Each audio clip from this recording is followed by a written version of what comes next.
বীজগণিত হলো আসলে একটা জানা মান থাকবে এবং একটা অজানা মান থাকবে। জানা মান এবং অজানা মান দুইটা মিলে যে একটা রাশি তৈরি হবে ওইটা আসলে বীজগণিত।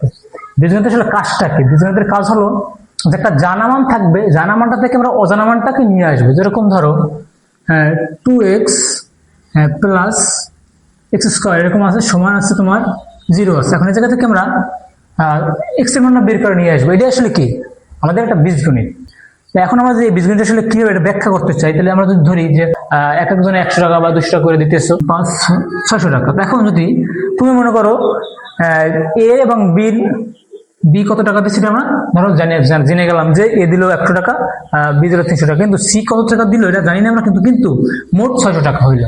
তাহলে আমরা কেমনে এই সি কত টাকা দিল বের করবো?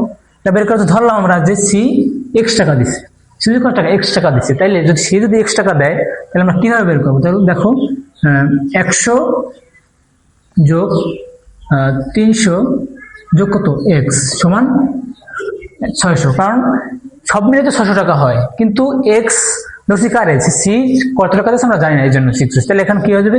100 আর 300 যোগ করলে 400, আর এই জায়গায় থাকে কত? এই জায়গায় থাকে এক্স প্লাস এক্স সমান কত? 600। এখন আমরা মানে কত হইবে এই জায়গায়? 200। বীজগণিত আসছি এভাবে যে আমরা জানা মান থাকবে এবং অজানা মান থাকবে। এই জানা এবং অজানা মানের মধ্যে থেকে আমরা অজানা মানটা বের করে নিয়ে আসার যে একটা প্রক্রিয়া, এই প্রক্রিয়া আসলে একটা বীজগণিত। এটা আমাদের বইয়ের ভাষায় জানার দরকার নাই, আমরা বলতে পারি সব জায়গায়, যে কোনো জায়গায় যে কোনো ভাবে কি জিনিসটা বলতে পারি। বীজগণিতের চিহ্ন হচ্ছে তোমার 4টা, প্লাস মাইনাস গুণ এবং ভাগ। ক্রিয়া চিহ্ন কোনগুলা বা ক্রিয়া মানে কাজ করে, মূল যে কাজটা আসলে কে করে, মূল কাজটা আসলে করে প্লাস এবং মাইনাস। এর কারণ কি? তুমি ধরো 2 যোগ 2 যোগ 2 যোগ 2 কত হয়? 2 2 4 2 কত 6 আর 2 কত 8 হইলো জায়গায়। অনেক বড় কাজ না? এইটা যদি আমরা সহজে নিয়ে আসতে পারি, যেন কয়টা 2 আছে? 1 2 3 4টা 2 আছে, তো 2 গুলার সাথে যদি আমরা 2 সাথে যদি আমরা 4 গুণ করে দিই তাহলে কি লিখলে 28 বলে, তাহলে এটা কি গুণ? তাহলে আসলে গুণটা আসছে কোন জায়গা থেকে? যোগের ধারণা থেকে আসলে গুণ আসছে, আর সেম ভাবে বিয়োগের ধারণা থেকে আসছে ভাগ। কিন্তু বীজগণিতের রাশিটা আসলে কি এটা আমার জানা দরকার। যে বীজগণিতের রাশিটা, বীজগণিতের রাশি বলতে তোমার এই যে বললাম ধরো 15টা একটা কি সংখ্যা, কিন্তু এটা একটা রাশিও বটে।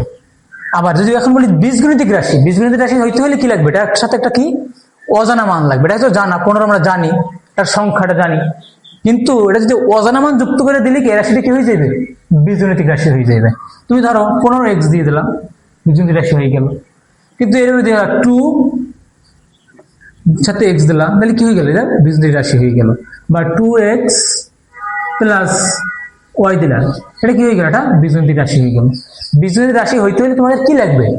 জাস্ট অজানা মান লাগবে এবং জানা মান লাগবে। আমরা জানা মান তো আমরা বুঝতেই পারি, আমরা করে আসছি, পাটিগণিতের ক্ষেত্রে করে আসছি, কিন্তু বীজগণিতের ক্ষেত্রে শুধু পার্টটা কি আসবে? যে অজানা মানটা কি আমাদের জানতে হবে, যে জানার মানটা কি দেওয়া থাকবে না। রাশির পরে আছে পদ। এখন পদ আমরা জানি যে পদ থাকে বীজগণিত রাশির ভিতরে কি রাশি থাকে, বুঝলাম। এই যে একটা রাশি ধরো x square plus 2x plus 3 আছে। এখন এই জায়গায় রাশি বুঝলাম, এটা একটা বীজগণিতিক রাশি আমরা বুঝতে পারলাম, কারণ এই জায়গায় একটা অজানা মান আছে, এক্স আছে, অজানা মান বা জানা মানও আছে। তাহলে এটা বুঝতে পারলাম যে আসলে একটা কি অবশ্যই রাশি। কিন্তু এখন এটাকে পদ কয়টা আছে? পদ কেমনে বের করবো আমরা? একটা তো হইতে পারে, নাকি 3টে হইতে পারে, নাকি 5টা হইতে পারে। কিভাবে বের করবো আমরা? ডিরেক্টলি দেখিয়ে বুঝতে পারবো কিভাবে যে পদটা কতটা একটা রাশির ভিতরে কতটা পদ আসছে, এটা কেমনে বুঝতে পারবো? এটা বোঝার জন্য আমাদের একটা জিনিস মনে রাখতে হবে যে ক্রিয়া চিহ্ন কয়টা? প্লাস আর কি মাইনাস, এই দুইটা। এই ক্রিয়া চিহ্ন একটা রাশির ভিতরে যতগুলো ক্রিয়া চিহ্ন থাকবে ওই রাশির ভিতরে পদ সংখ্যা ওই কয়টা। কিরকম? এ জায়গায় আছে তোমার রাশি, এই রাশির ভিতরে তোমার ক্রিয়া চিহ্ন আছে কয়টা? এই জায়গায় একটা প্লাস আছে, এই জায়গায় কি একটা প্লাস আছে, এই যে একটা প্লাস। তাহলে এগুলো কি প্লাস গুলো কি ক্রিয়া চিহ্ন?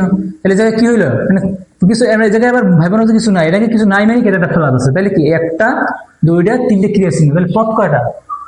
3টা। ক্রিয়া চিহ্ন যতগুলো থাকবে পদ সেই কয়টাই থাকবে। এখন যদি বলো যে এই জায়গায় পদ আছে কয়টা, কেমনে বলবা? এখন তো ক্রিয়া চিহ্ন আছে কয়টা? 1টা, এই জায়গায় আছে 1টা, তাহলে কয়টা ক্রিয়া চিহ্ন? 2টা। পদ 2টা পাই গেলাম। এখন ভাগ চিহ্ন আছে, গুণ চিহ্ন আছে, এগুলো দিয়ে আমরা বুঝতে পারবো যে এগুলো দিয়ে আসলে কি পদ নির্ণয় করা যাবে না, যে এগুলো আমরা দেখা যায় যে এই জায়গায় একটা পদের মতো আছে, অংশ আছে, কিন্তু থাকলেও কি আসলে না পদ হইবে না। পদ হইতে হলে কি লাগবে? ক্রিয়া চিহ্ন আমাদের মাস্ট বি লাগবে, কারণ গুণ ভাগ আসছে কোথা থেকে? ক্রিয়া চিহ্ন থেকে। ক্রিয়া নাই তোমার কি সেন্টেন্সটা কমপ্লিট হয় নাই। বীজগণিতিক সূত্র দেখে, সূত্রগুলো আসলে কিভাবে আসে?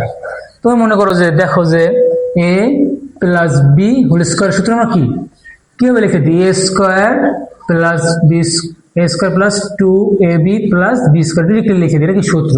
আমরা সূত্র হিসেবে মুখস্থ করি। আসলে এটা মুখস্থ করার বিষয় না, এটা আসলে মূলত খুবই সিম্পল ভাবে চলে আসছে। দেখো যে এটাকে হোল স্কয়ার মানে কি? a প্লাস হোল স্কয়ার মানে তোমার এই জায়গায় আছে কি a প্লাস বি, আবার আছে কি a প্লাস বি, মানে দুইটা থাকার কারণে তো হোল স্কয়ার হয়েছে। দুইটা স্কয়ার মানে কি এখানে দুইটা আছে a প্লাস বি। এখন এটার দিকে আমরা গুণ করবো, জাস্ট গুণ স্কয়ার। এখন যোগ বিয়োগ করো, a স্কয়ার নামাই দাও, তাহলে এই দুইটা এন এবি আছে কয়টা? দুইটা এবি প্লাস কি বি স্কয়ার। তাহলে সূত্রের মতো হয়েছে। দেখো সেম এরকম সব বড় বড় সূত্র কিভাবে আসছে? এরকম সিস্টেমে আসছে।